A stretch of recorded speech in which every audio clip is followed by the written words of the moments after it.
welcome to Getting to Good Enough, a podcast to help you let go of perfectionism so you can do more of what you love. I'm Shannon Wilkinson, a life coach in Portland, Oregon. I'm a recovering perfectionist who's getting better at good enough. And I'm Janine Adams, a certified professional organizer in St. Louis, Missouri, and I'm lucky enough to be naturally good at good enough. And today we're talking about quieting your minds and the benefits of that.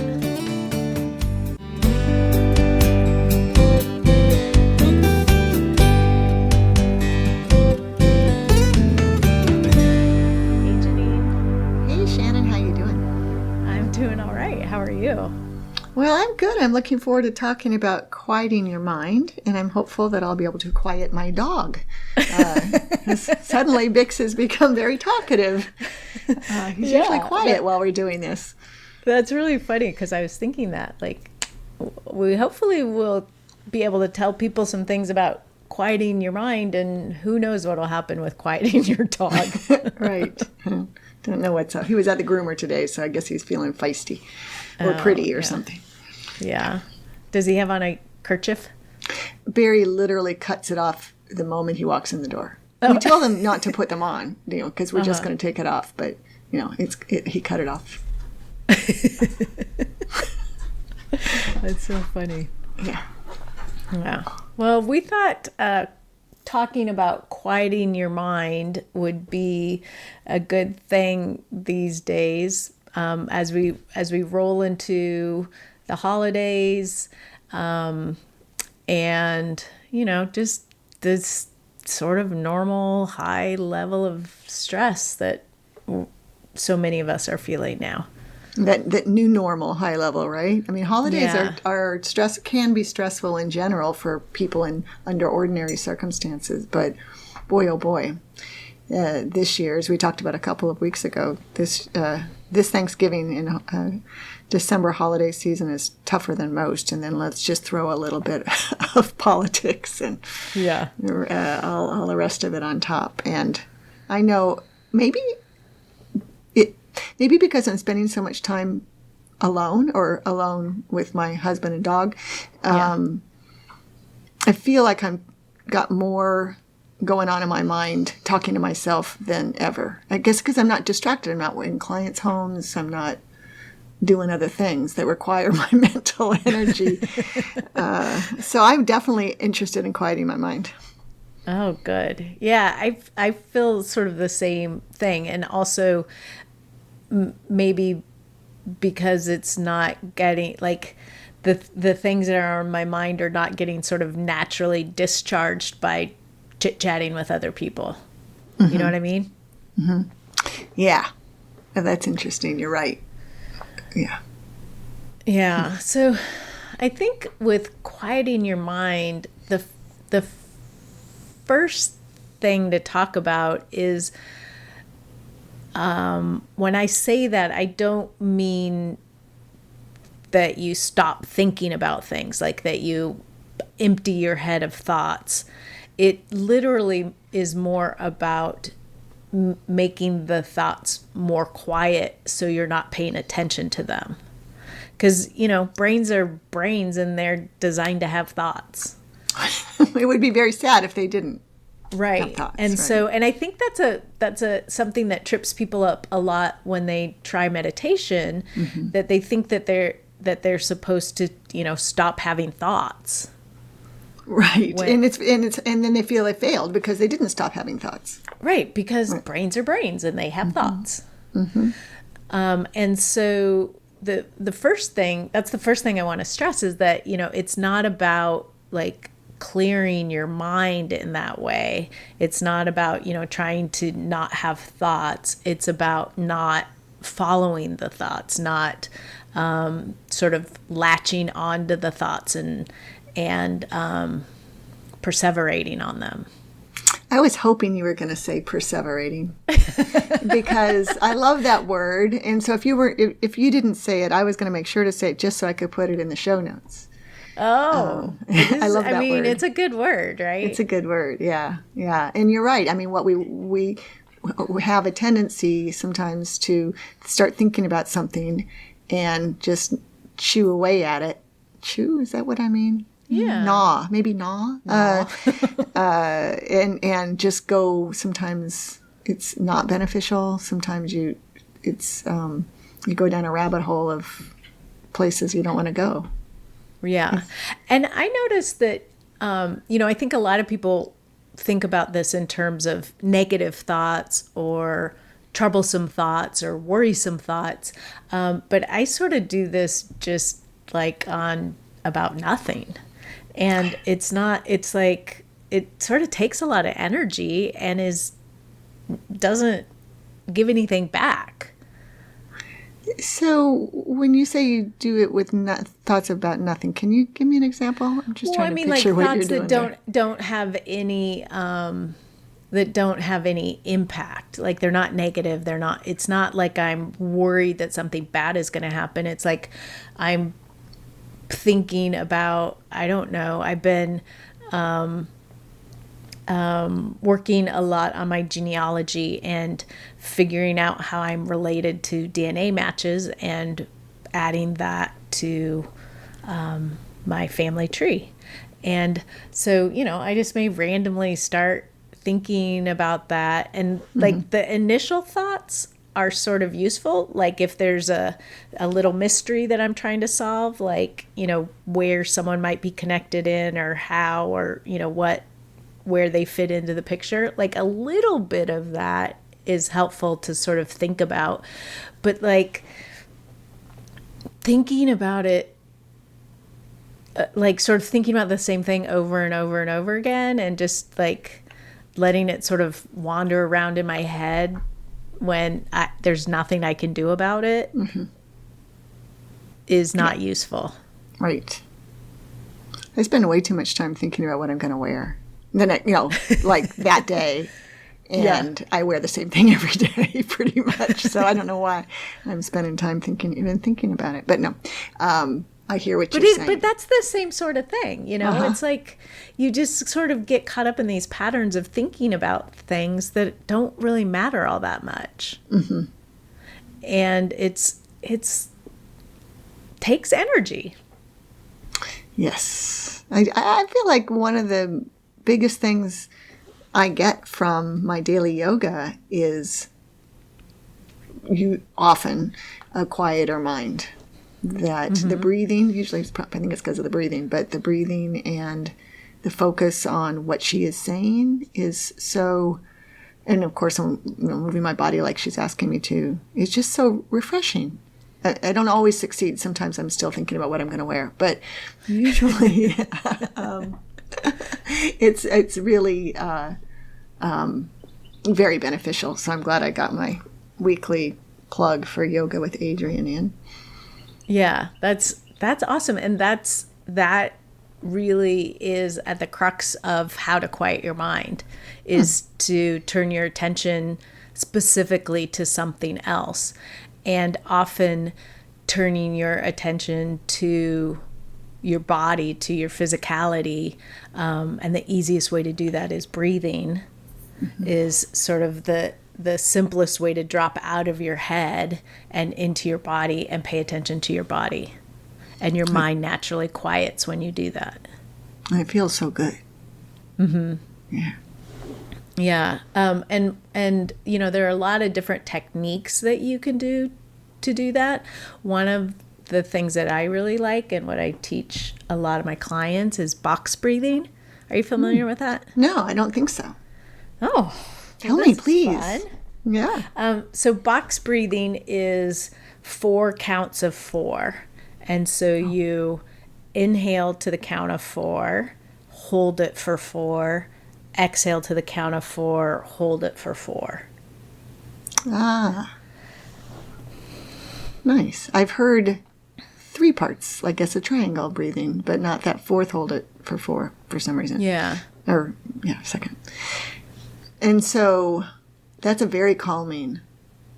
I just did it while you were describing it. It's a very calming thing.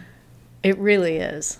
Yeah. And it sort of brings you into the present moment. It brings you like into your body instead of in your head. And it just calms down your nervous system. Right. Nice. Now I'm kind of zenned out. Oh, good. Yeah. And that's the thing, like you can just do one round of that. It doesn't take long. It's, maybe a minute. And it just can completely change everything for you. And you can do it anywhere. You can do it. Right. Yeah. You can do it while you're driving. You can do it. No one knows you're doing it. Yeah. Right. Right. And It doesn't sound like, big inhales and exhales or, any, it just is easy to do sort of, I don't know, surreptitiously, I guess. Right. It doesn't involve, it's not diaphragmatic breathing where you're inflating your belly as you breathe in and right. deflating as you breathe out, which could be conspicuous looking. Yeah. Yeah. It's like a little instant quiet. Yeah. And the thing that's sort of funny about it is a lot of breathing things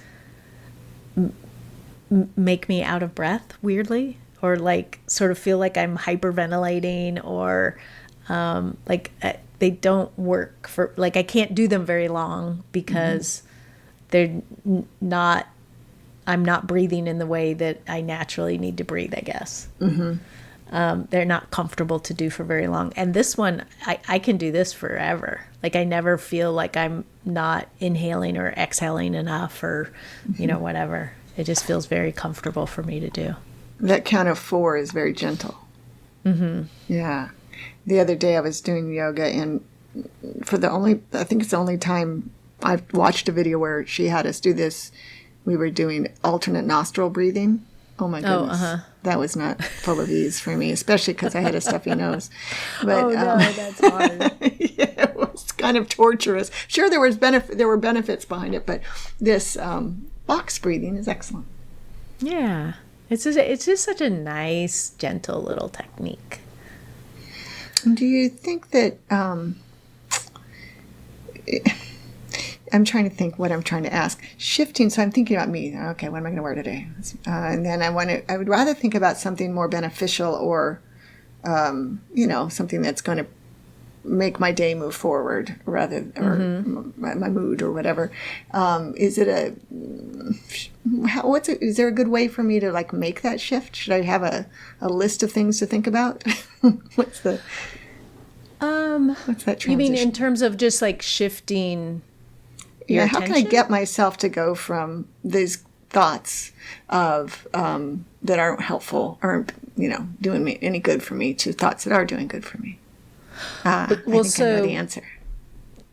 Well, take a minute to like come into your body, come into the present moment, and then usually what I do is ask myself what's next. Nice. Like what do I want to do? What's next? What needs to happen next? Where should I turn my attention now? Right. And that's when I was asking the question and I realized the answer right as soon as I finished asking it, that was what the answer was going to be. It's like, yeah, get to that quiet moment that you can get to with the box breathing and then make the shift. And I love that what's next question.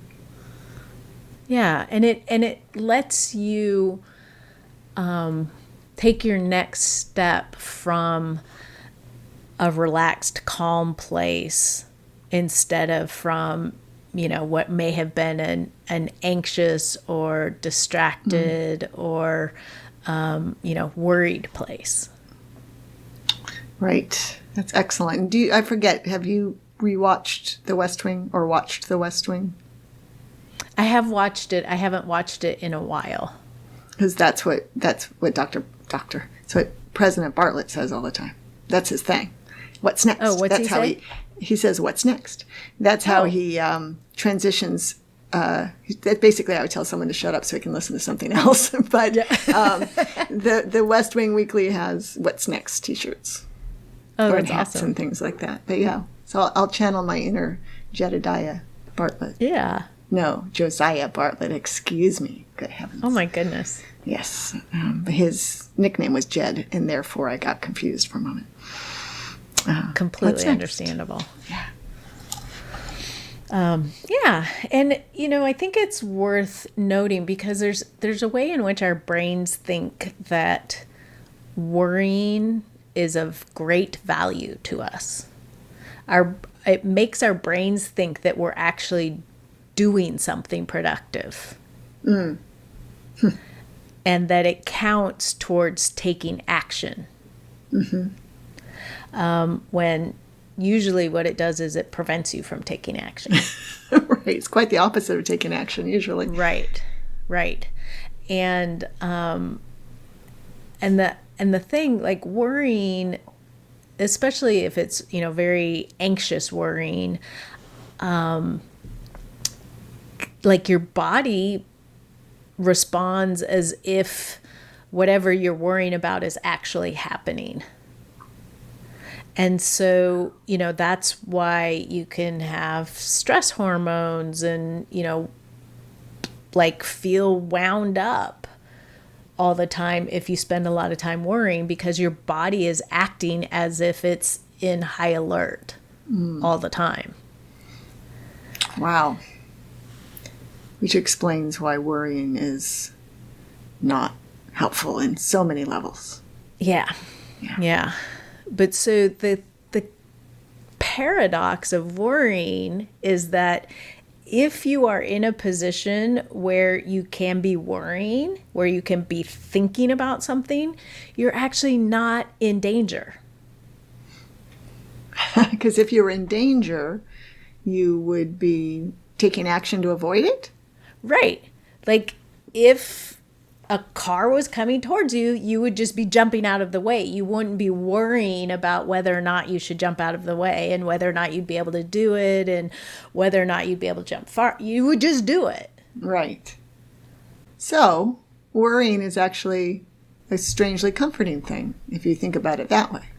Well, if you let it be a jumping off point as a reminder that you're actually safe. Right.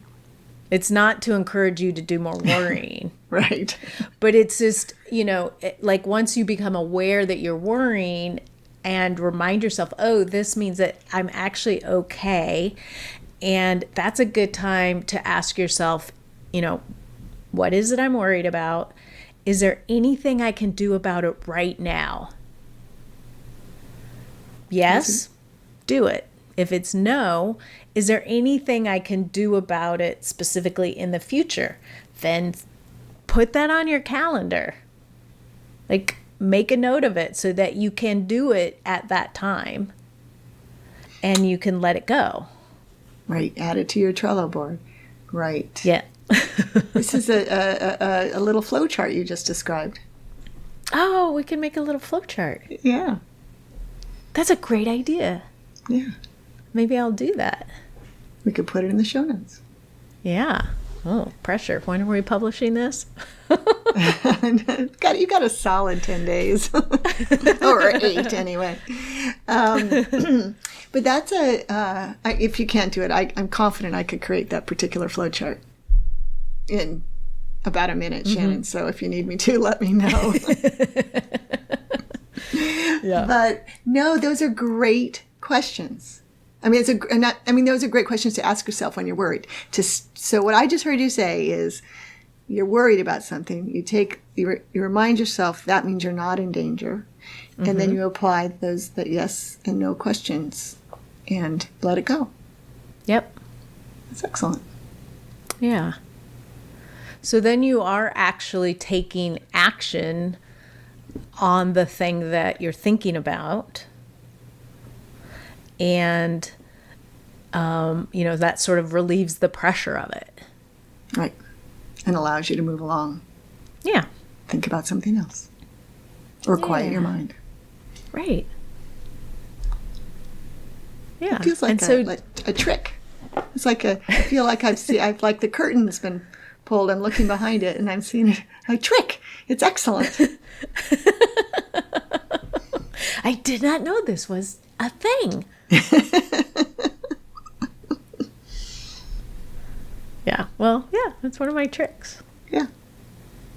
But it does help, and then there are lots of ways that you can practice just letting the thoughts go by in your head. Like, I have different clients that different images or different metaphors work for them. For some people, thinking like, oh, they're just, cars on the road and they're just driving by, and sometimes they stop, but most of the time they just drive by and you just let them go.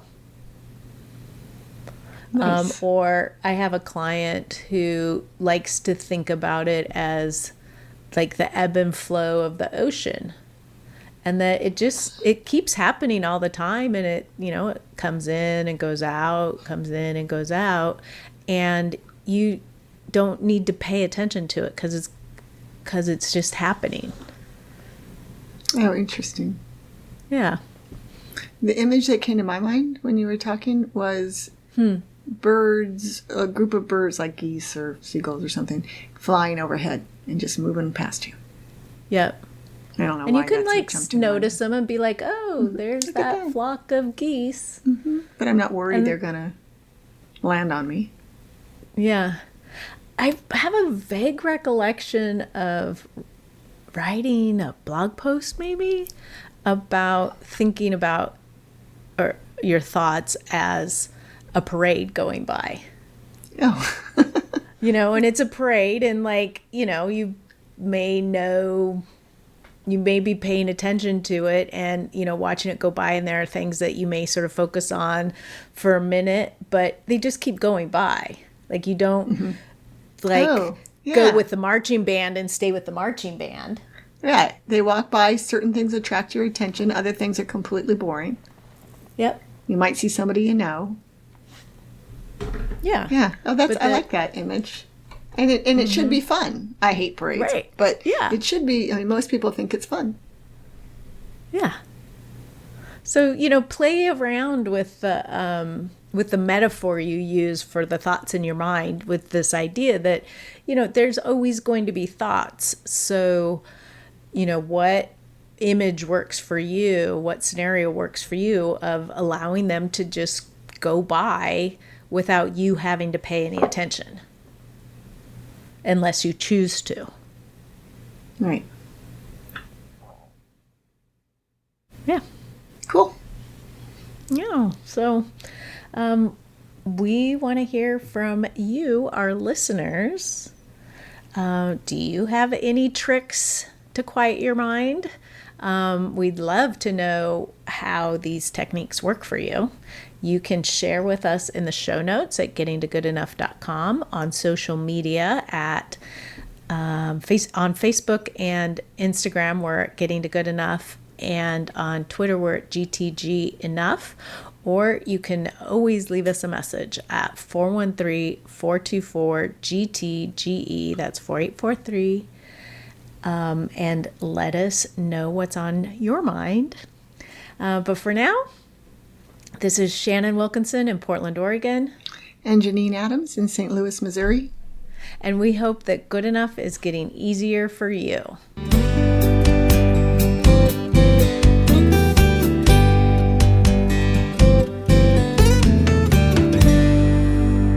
a little marching band parade in my head, and I think I came up with this metaphor when I was watching an actual parade and the band was playing Lady Gaga, the marching band going by.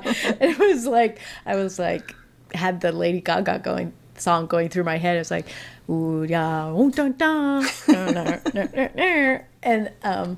then I just like went on about my day. I was like, oh, that's so funny. That's very vivid, Shannon. Yeah. Yeah.